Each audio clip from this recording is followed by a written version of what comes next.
Okay, let's do it. Ну что, топ-10 ошибок русскоговорящих людей. Ali, top 10 mistakes Russian-speaking people make in English. Yeah, we made a list for you guys. So now Ali is going to guide us through it. Okay, so this first one, number 1, is E versus I. That's what I mean. So it's the difference between the word leave and live.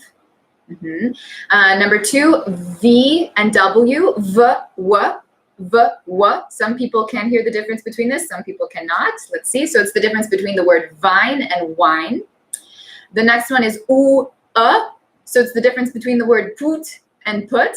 Yeah, and Ali, can you tell us what the word put means? It means to fart. To fart. To make funny sounds with your podcast. So you don't want to mess this one up. Next one is the R sound. Obviously, Russian R, English R, or it can be different with British English. So there's the R sound. The other one that's different that you guys don't have in Russian is TH, or Z, can come This is very good. Sorry.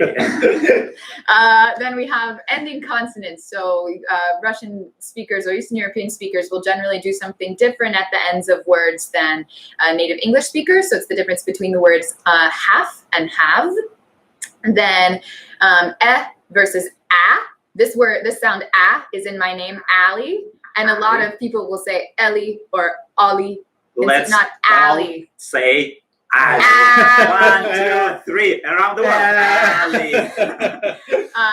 TH versus D. A lot of times people will turn THs into D. Or, I mean, we just mentioned Z, this, but oftentimes I'll hear people who kind of have the TH sound down, but they'll say the weather or the person. Yeah, so it's not quite a TH, it's really more of a D sound. Number 9, versus O. So it's the difference between want and won't. Yeah.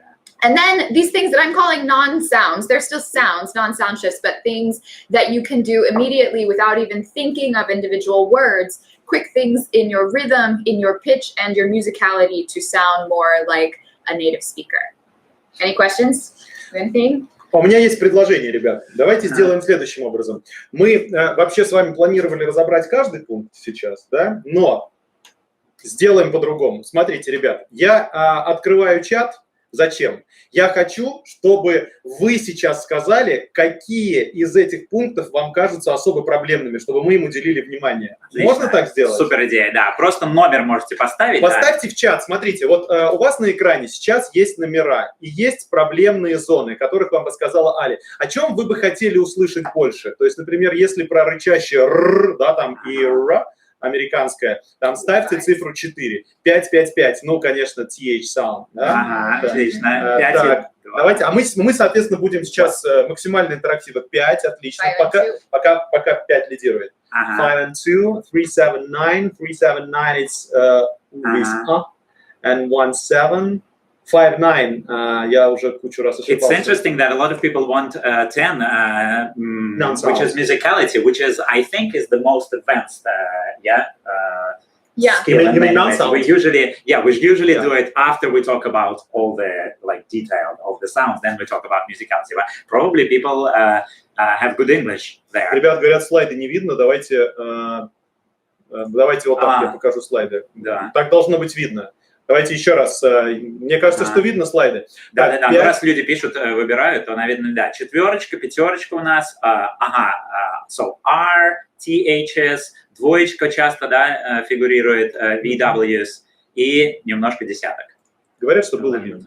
Говорят, что было видно. Я возвращаю нашу картинку. Так, отлично. Ну что, надо, значит, сакцентировать внимание на номере 5. Номер 5 обязательно, номер 10, номер 9.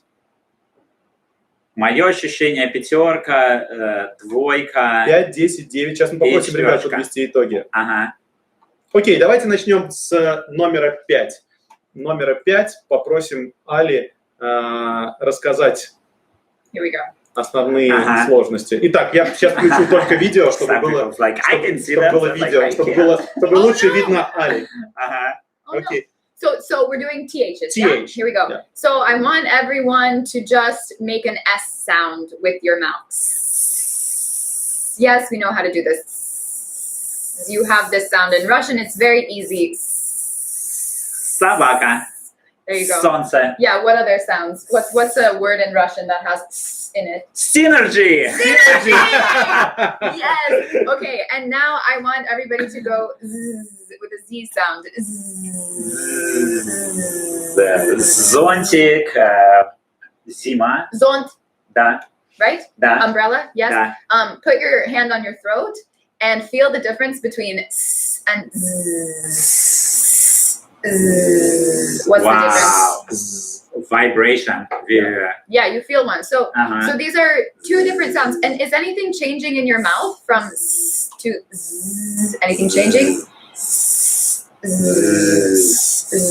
Maybe the tongue goes up a little bit on the Z. A little bit, but for the most part, your tongue's in the same place, Yeah, right? So yeah. tongue is in the same place, but we're making two different sounds. Now, I want everybody to put their tongue through their teeth, like Yeah. here, and make an S sound, just like you were doing before, but here. Делайте точно такой же звук, только с языком между зубами. Да, как There you нас. go. Ага. Сначала с S. Yeah, so now this is a version of the TH sound. Let's take the word think. Think.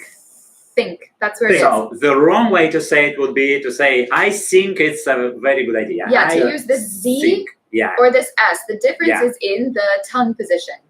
but the right way, но да, как нужно, тот же самый, но с языком между зубами получается thank you.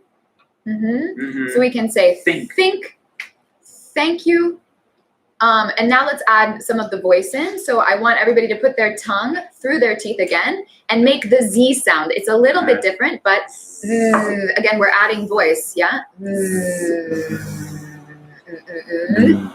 It's crazy. I hope nobody's at a coffee shop doing this in public, but sometimes I have lessons with people who are just making all of these sounds and they don't care. Yeah. So this would be in words like this,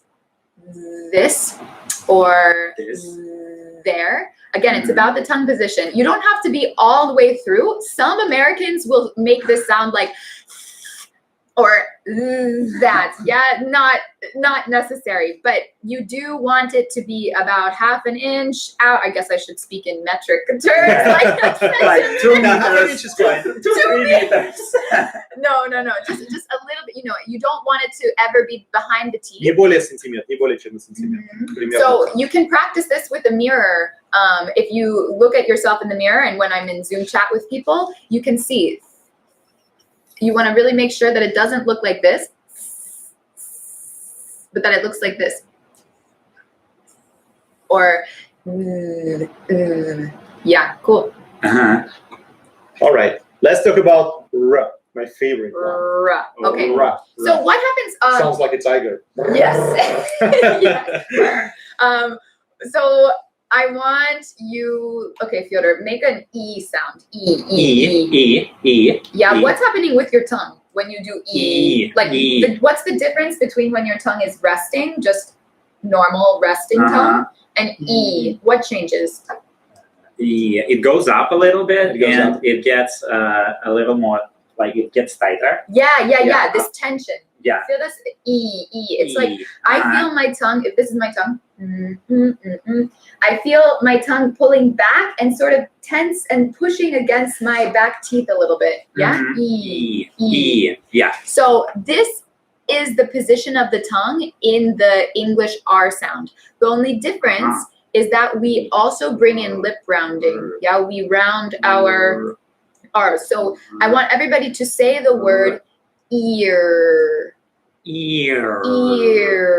Yeah, and the difference here is that we're tight in the back with the tongue. The tongue stays in the same place pretty much, but then we add this lip rounding. Ear. Here we are. So if we think about red, let's just try that. And the biggest thing to remember is that your lips are rounded. What it does when you round your lips, when you bring the corners of your lips in, it messes with your cheeks a little bit so that your tongue is actually, it's much harder for your tongue to hit the top of your mouth when you round your lips, right? Because this is the mistake that most Russian or Eastern European speakers will make. Yeah. Yeah. Right? What's happening when you make that sound? Yeah. What's going on in your tongue? Oh, the tongue goes like crazy. Yeah, where? Dancing, But where dancing. does it go? Where's your tongue? It's right behind your upper teeth. And what's it hitting against? Like, how is it? This skin on top of your teeth. Yeah, is there a special name for it? It's Alveolar and in Russian. Yeah, I know alveolar ridge. from my training. Yeah. This is what we would call it, the alveolar ridge. So what we want to go from a Russian R to an English R is to take the tongue and make sure it does not touch the alveolar ridge at all. The tongue tip stays down, but this back stays high. So I really encourage everyone to practice. It takes practice, right? The best thing you can do is constant repetition, but to really practice with this word ear, because this will put perfect. Ear. You got it, right? This will put your mouth in the right place so that you're able to say this sound. Awesome. Отличный совет, большое спасибо, Али. Ну и давайте разберем перед тем, как перейти к интерактиву, non-sounds. Non-sounds, cool. So, first, let's talk about, we'll talk about musicality. I think with the time that we have, this is the easiest thing to do. All different languages sort of have different ways that they emphasize words. And in Russian, generally when people are speaking Russian, what they do when they want to emphasize something is they just get louder. Yeah. That's so true. She knows. I know.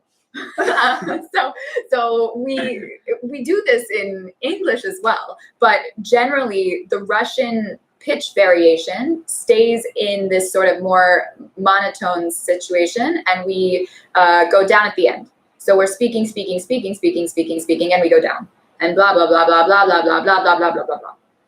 Whereas I'm going to fake the Queen of England right now, right? The most British, the most English you could possibly get. Okay. If we're the Queen of England, we start talking like this. We go all the way up here, and then we go all the way down here. And we're up here and we're down here. And we talk like this. And we're not just getting louder to emphasize words. We're actually using pitch when we want to emphasize. Yeah, pitch is высота звука. Высота звука, да. Yeah. Right? Не обязательно прыгать, да? Не обязательно прыгать. So if we imagine, just for musicality, if we imagine that the Russian and what's probably natural for all of you right now is maybe a range like this, think about opening it up to here. Ребята, на всякий случай я переведу, да. Али говорит, что русский язык более монотонный, да, и мы выделяем, в основном, когда мы хотим сделать какой-то смысловой акцент, мы говорим громче, да, выделяем это слово громкостью. А в английском, и Али показала, да, прекрасный пример королевы Британии, которая идет вверх и вниз, да, и выделяет важные слова высотой, да, варьируя вот этот вот тон. Соответственно, когда вы начинаете, мы так можем тоже говорить и по-русски, да, тренироваться. Это очень полезно, и посмотреть, как люди на это будут реагировать. Это действительно звучит странно, но именно потому, что нам это кажется странным, мы не можем это произносить. Нужно не только практиковать фонетику, а немножко поменять сознание. Yeah. И как только вы поменяете сознание, у вас легче это пойдет. Это станет лучше получаться определенно, потому что для скажем так, non-native speakers, да, не носителей языка, это непривычно. Нам привычно учиться, там, зажимать язык между зубами, да, там, говорить «р» вместо «р», этому можно научиться, но нам сложнее поменять сознание и говорить какие-то вещи вот с эмоциями или нет. Для нас это кажется странным, а вы попробуйте посмотреть на это с другой стороны, и тогда вы будете это ощущать легче. The one other thing that we can talk about quickly, do we have time? Just 1 minute. One minute, okay. So the other quick tip that I can give everyone that's not a sound shift is to just open your mouth more when you speak English. This is such an easy thing, and really a lot of the vowels take care of themselves. So as far as a non-sound thing, I mean, if I'm trying to imitate a Russian accent, yes, please. Like, okay, if I try to imitate Russian accent, I go like this, and I don't open my mouth at all. Like, really, if you watch their mouths, Bravo, Ali. you watch their mouths when they speak, and then you look at my mouth, my jaw and any English speaker is really going like ha, ba, ba, ba, ba, because we have all of these A, O sounds that need to open up. So I will just sit with my students and say, okay, for 15 minutes today, I want you to talk like this so that you get used to opening your mouth. And everybody sits down and they all speak with much better accents because, of course, nobody understands how to do it quite that much. But just any space that you can find here in your jaw makes a world of difference in how much a native speaker is able to understand you. Yeah. Cool. Could you say that you have an amazing Russian accent? A lot of fun. Thank you. Thank you.